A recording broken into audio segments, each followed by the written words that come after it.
Okay po, ma'am. Hoy, ikaw! Tumawag teacher mo sa akin! Bagsak ka na naman? Anay, kasi ayoko na marinig! Simula ngayon, bawal ka lang gumala at mag-cellphone! Hindi pwede to. Anong gagawin ko? Aray! Sakit ng pagkaramdam ko! Magpahinga ka na, anak! Bipilit kita ng Chicken Joy! Sige po, Nay! Effective yung plano ko ah. A few moments later. Anak! Ayan, please, please! Oh, nagsiselfone ka na? Okay ka na, no? Maglinis ka na doon sa baba!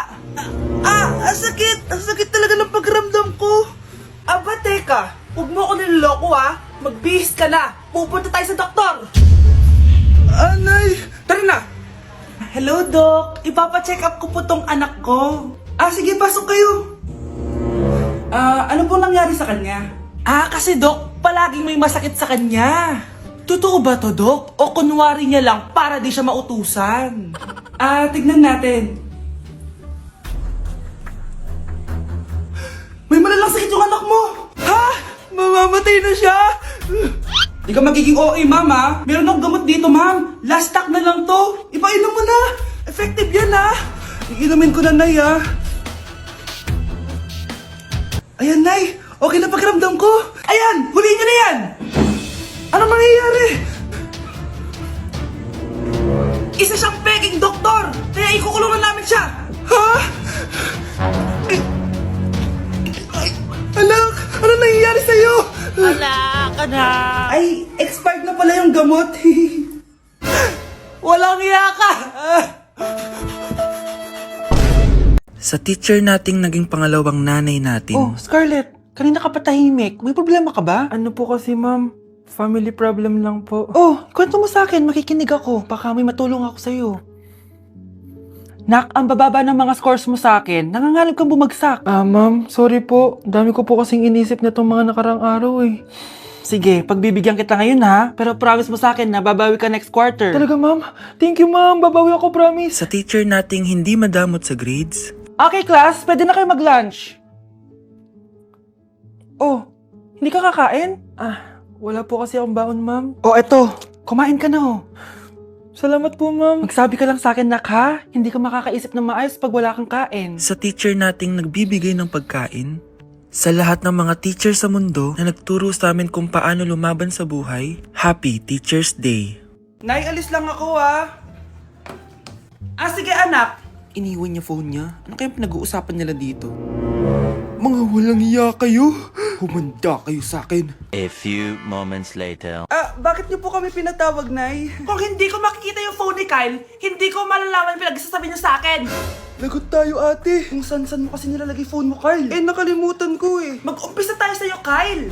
Anay, puro na lang itlog at hotdog niluluto ni nanay. Mas masarap pa magluto yung kapitbahay natin. Sige, next time, ipagluluto kita na sinigang na hotdog. O ikaw, Brianna. Alam niyo bang nagalit sa akin si nanay kasi dati with high honors ako, di ba? Tapos ngayon with honors na lang. Siya nga bagsak nung high school eh. Oo, bagsak ako. Pero top 1 ako ng kinder. Kevin? Wala akong sinasabi ha. Grabe talaga si nanay. Umaga pa lang galit na siya. Tapos utos pa siya ng utos. Bawal ba magpahinga sa bahay na to? Grabe. Wow, wala ka palang sinasabi, At ikaw, Scarlett? Yes, nay. Mga be, alam niyo bang galit na galit sa akin si nanay dahil daw nag-boyfriend ako na maaga? Siya nga maaga nabuntis eh. Di naman ako naggalit sa kanya. May problema ka ba sa maagang nabuntis? Wala akong problema, Nay. Idol nga kita eh. Ha? Anong idol? Buntis din ako. Gusto ko lang maging malinaw sa inyo na dito sa klase ko, ako ang nasusunod. Naintindihan? Ma'am, ito po yung assignment ko. Anong klaseng assignment to? Parang ginawa lang ng bata. Mababa lang grades mo dito, ha? Pinaghirapan ko yung assignment na yan. Sino ang pambansang bayani natin? Ma'am, Scarlett. Ang pambansang bayani natin ay si... Oops! Napakabagal mo sumagot. Ang pambansang bayani natin. Straight to the point ang kailangan ko sagot. Ayusin yung sumagot, ha? Hindi na kayo elementary. Opo, ma'am. Pinayagan ba kita kumain sa loob ng klase ko? Ma'am. Akin na yan. Kung ayaw niyong binabastos kayo, wag niyo akong bastusin. Oo, be. Kain tayo sa labas mamaya, ha? Hala, galit na si ma'am. Umalis lang ako saglit, ganyan na kayo. First meeting pa lang natin, pinapakita nyo ng mga ugali nyo. Buti pa yung kabilang section, tahimik lang. Kayo na ata ang worst section na napuntahan ko. Kung kami ang worst section, ikaw ang worst teacher. Ah, sorry po, ma'am. At dahil dyan, bibigyan ko kayo ng maraming assignment. Ma'am? Oh, Scarlett, kamusta ka? Sana ikaw na lang ulit teacher namin. Ang sungit ng bago naming teacher eh. Hayaan mo. Next quarter, ako na ulit ang magiging teacher nyo. Talaga, ma'am? Thank you, Lord! Nay, pupunta po yung boyfriend ko mamaya. Talaga, anak? Sige, paghahanda ko kayo. Ah, sige po, Nay. Excited na ako makita boyfriend ng anak ko. A few moments later. Anak, pupunta din pala yung boyfriend ko mamaya. Tamang-tama, makikita na sa dalawa ng boyfriend ko. Nakaka-excite naman, anak. Wait lang, tawagin ko si Kenneth. Kenneth? Bakit ka pangalan ng boyfriend ko? Ah, baka nagkataon lang. 1 hour later. Tao po. Nay, nandito na po boyfriend ko.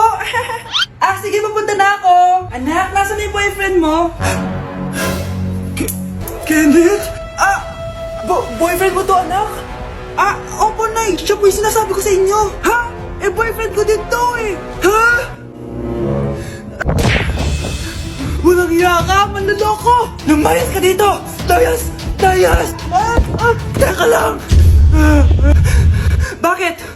May kakambal ako! Siya yung boyfriend mo, tita! Parehas Kenneth yung pangalan namin! Ah, yun naman pala, Nay eh. Ay, sorry!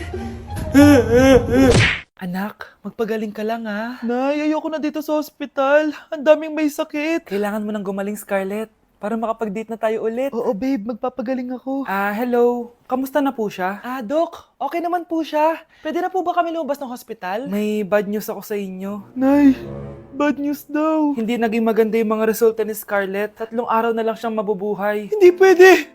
Ayoko. Ha? Mamamatay na ako. Huwag mo sabihin yun, Scarlett. Magpapakasal pa tayo, di ba? Magkakaanak pa tayo, di ba? Hindi ka mamamatay, anak. Gagawan ko ng paraan.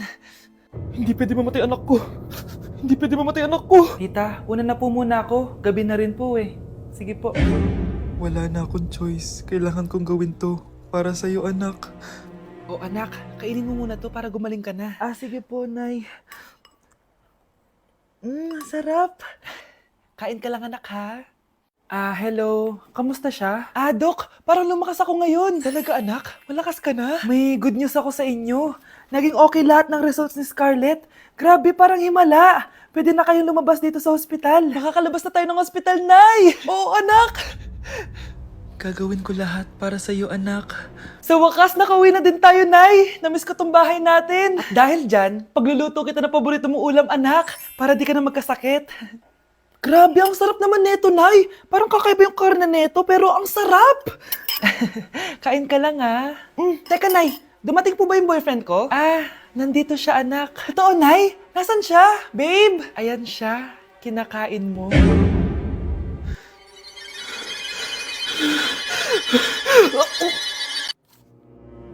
Good morning, class! Bakit ang dami nakadikit sa wall? May ballpen, may walis. Ma'am, uso kasi to. Ididikit mo yung mga bagay gamit yung wall friction. Parang ganito. O, di ba, ma'am? Ano? Wall friction? Hoy! Baka mahulog ka dyan! Sus, kung mga bata to. Kung ano-ano kasi nakikita niyo sa TikTok na yan eh. Try ko naman tong calculator. Ang saya!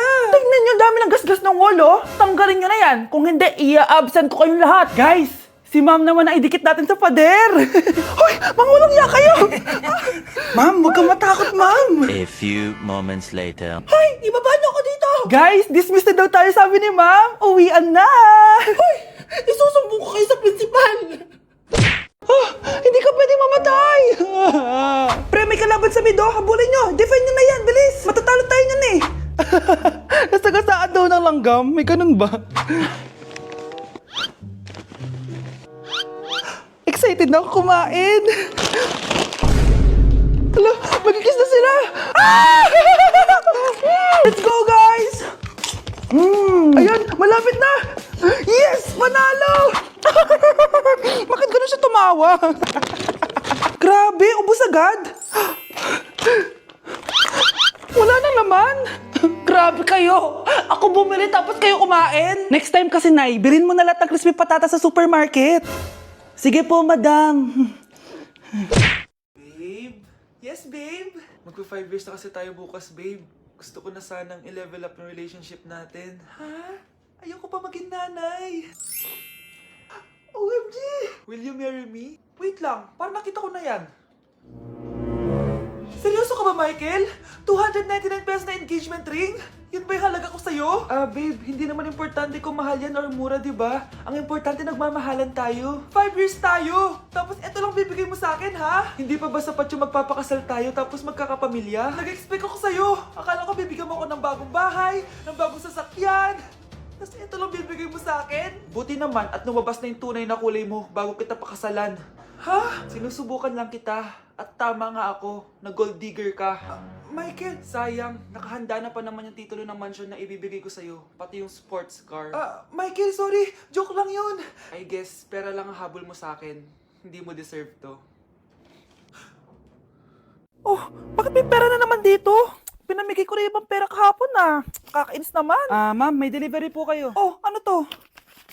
Pera na naman? Diyos ko, ayoko neto. Sa'yo na lang, kuya. Ayoko din po niyan, ma'am. Sa iba niyo na lang po ibigay. Sige na po. Ano ba yan? Ang dami ko ng pera eh. Nay, bakit 300,000 na naman yung binigay mong baon sa akin? Hindi ko pa nga nagagastos yung baon ko last week eh. Tapos biniran mo pa ako ng bagong iPhone at iPad. Bawasan mo yung baon ko, ha? Nakakainis ka. Huwag ka na magreklamo. Ang dami na nga natin pera eh. O eto pa. Hindi ko na alam kung saan ko gagastusin to eh. Ay naku, padala kasi ng padala ng pera eh. Tapon ko na lang to. Congrats, ma'am! Kayo po ang grand winner ng 5 million pesos! Ano ba yan? Pera na naman. Pwede bang hindi ko tanggapin yan? Dami ko ng pera eh. Ay, bawal na po namin kunin to, ma'am. Sa'yo na po to. Congrats po ulit. Ba't pa ako nagising? Sana ganun na lang yung problema ko.